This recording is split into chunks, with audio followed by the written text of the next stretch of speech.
Good morning all. എല്ലാ ദിവസവും രാവിലെയുള്ള പ്രീ മാർക്കറ്റ് റിപ്പോർട്ടിലേക്ക് കിടക്കാം. ഇന്ന് അങ്ങനെ നമ്മൾ നിഫ്റ്റിയുടെ എക്സ്പയറി ആണ്. നമ്മൾ മാർക്കറ്റ് ഇന്നലെ ക്ലോസ് ചെയ്തതിന് ശേഷം US മാർക്കറ്റ് മിക്സഡ് ആയ ഒരു അവസ്ഥയിലാണ് ക്ലോസ് നടത്തിയത്. യൂറോപ്യൻ മാർക്കറ്റ് പോസിറ്റീവ് ആയിരുന്നു.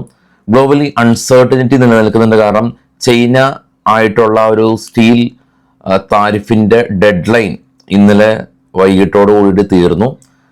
കൂടാതെ ഇന്നലെ US നിന്ന് നോൺ ഫാം പേറോൾ ഡേറ്റ വന്നു.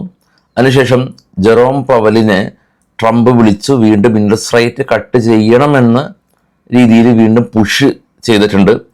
അപ്പോൾ US-ലും ഒരു അൺസർട്ടനിറ്റി ഉണ്ട്. അതിനിടെ ട്രംപ് കുറച്ച് രാജ്യങ്ങളിലെ പൗരന്മാർക്ക് ട്രാവൽ റെസ്ട്രിക്ഷൻ ഏർപ്പെടുത്തി എന്നുള്ള ന്യൂസ്. കൂടാതെ സ്റ്റുഡൻസിനെല്ലാം തന്നെ വിസ നിയന്ത്രണം നിലവിലുള്ള കാര്യം തന്നെയാണ്. ഇതിനിടെ ഈ ഒരു ആഴ്ചയിൽ തന്നെ അല്ലെങ്കിൽ ഈ ഒരു കാലഘട്ടത്തിൽ തന്നെ ഉക്രൈൻ റഷ്യ വാറ് തീരുമെന്ന് ഉള്ളൊരു പ്രതീക്ഷയിലായിരുന്നു.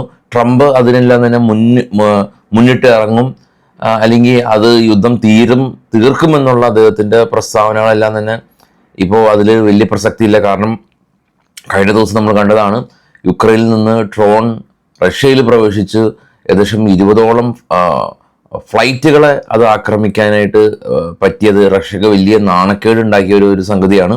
അപ്പോൾ ആ ഒരു യുദ്ധം ഇനിയിപ്പോൾ തീരാൻ പോകുന്നില്ല എന്നുള്ളത് നമുക്കത് ഏകദേശ ധാരണയായി. അതുപോലെ തന്നെയാണ് ഈ താരിഫ് ഇഷ്യൂ തീരുമെന്ന് നമ്മൾ കരുതും, പക്ഷെ തീരുന്നില്ല. ചൈനയായിട്ട് മികച്ച ഡീല് നടത്തി എന്ന് പറഞ്ഞതിൻ്റെ പിന്നാലെയാണ് ചൈനയ്ക്ക് വീണ്ടും സ്റ്റീലിന് 50% താരിഫ്. അങ്ങനെ അൺസർട്ടനിറ്റി ഉള്ളതുകൊണ്ടാണ് മാർക്കറ്റ് കൺസോൾട്ടേഷൻ ആവുന്നത്. ഇന്നലെ FIs ബയേഴ്സ് ആയിരുന്നു 1076 കോടി രൂപയുടെ, DIs ബയേഴ്സ് ആയിരുന്നു 2556 കോടി രൂപയുടെ. ഇന്ത്യൻ മാർക്കറ്റിന് ഈ ഒരു ഗ്ലോബൽ അൺസർട്ടനിറ്റി ഇല്ല എങ്കിൽ നല്ലൊരു സമയം ആവേണ്ടതായിരുന്നു. കാരണം FIs ഇന്ത്യൻ മാർക്കറ്റിൽ കൺസിസ്റ്റൻ്റ് ആയിട്ട് ബൈ നടത്തുന്നത് ഏകദേശം ഒരു 2 വർഷത്തിന് ശേഷം. ഗ്ലോബൽ മാർക്കറ്റ് പരിശോധിക്കാം. ഗ്ലോബൽ മാർക്കറ്റിൽ ഏറ്റവും താഴെ കാണാൻ നാസ്ഡാക്ക് പോസിറ്റീവായിരുന്നു, ഡോ നെഗറ്റീവാണ്, അതിന് മുകളിലുള്ള 3 യൂറോപ്യൻ മാർക്കറ്റ് നെഗറ്റീവാണ്. ഇപ്പോൾ ട്രേഡ് ചെയ്യുന്ന ഏഷ്യൻ മാർക്കറ്റുകളെല്ലാം തന്നെ ഫ്ലാറ്റായ രീതിയിലാണ്. ഗോൾഡ് $10 ഉയർന്നിട്ടുണ്ട്, ഏറ്റവും ടോപ്പ് ചെയ്ത് 3ാമത് കാണാൻ സാധിക്കും. ഇനി കുറച്ച് സ്റ്റോക്കുകളുടെ വാർത്തകളിലേക്ക് പോകാം. പൈസൽ റെക്കമെൻഡേഷൻ അല്ല. യെസ് ബാങ്ക് ഇവരുടെ പ്രൊമോട്ടേഴ്സ് ഗ്രൂപ്പായിട്ടുള്ള CA ബാസ്ക്യൂ ഇൻവെസ്റ്റ്മെൻറ്റ് യെസ് ബാങ്കിൻ്റെ 2.62% സ്റ്റേക്ക് സെല്ല് ചെയ്യുകയാണെന്നുള്ള ന്യൂസ് ഉണ്ട്.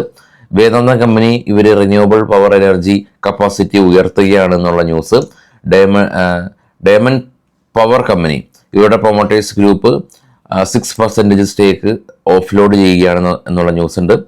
പവർ ഗ്രിഡ് കമ്പനി ഇവർക്ക് 8 കോടി രൂപക്ക് power grid company special purpose vehicle കമ്പനീസിനെ അക്യൂർ ചെയ്തു എന്നുള്ള ന്യൂസ് ഉണ്ട്. വാരിയസ് എനർജി കമ്പനീസും ഇവരുടെ പ്രൊമോട്ടേഴ്സ് ഗ്രൂപ്പ് ഇക്വിറ്റി ഓഫ്ലോഡ് ചെയ്യുകയാണ് എന്നുള്ള ന്യൂസ് ഉണ്ട്. കൊതാരി ഇൻഡസ്ട്രീസ് കമ്പനി UAE-യിലുള്ള ഒരു വേസ്റ്റ് മാനേജ്മെൻറ്റ് കമ്പനിയായിട്ട് പുതിയ ബിസിനസ് കോൺട്രാക്ട് സൈൻ ചെയ്തു.